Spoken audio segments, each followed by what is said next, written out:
Once upon a time, a mouse, a bird, and a sausage entered into partnership and set up house together.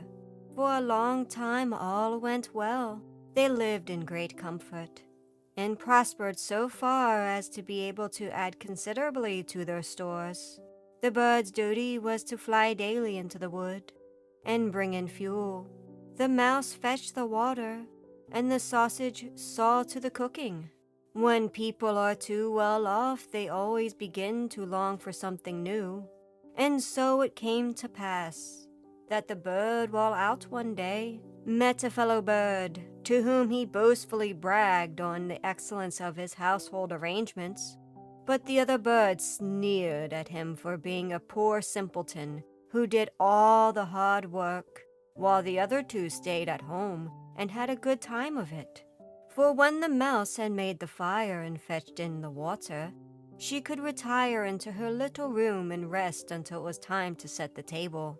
The sausage only had to wash the pot to see that the food was properly cooked, and when it was near dinner time, he just threw himself into the broth, or rolled in and out among the vegetables 3 or 4 times.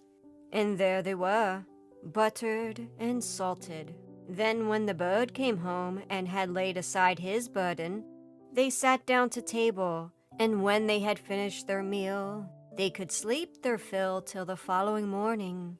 And that was really a very delightful life. Influenced by these remarks, the bird next morning refused to bring in the wood, telling the others he had been their servant for long enough, and had been a fool into the bargain, and that it was now time to make a change, and to try some other way of arranging the work.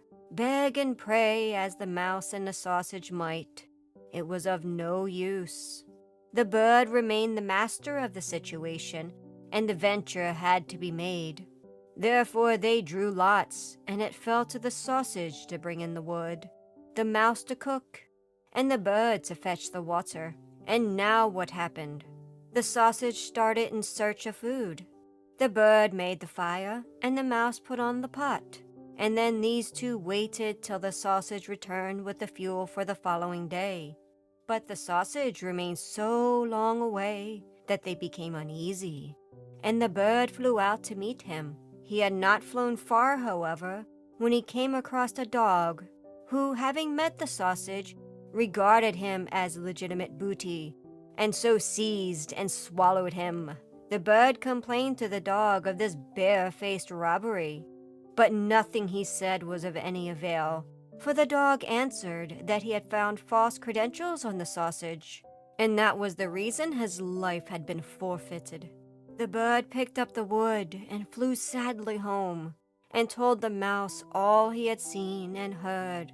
They were both very unhappy, but agreed to make the best of things and to remain with one another.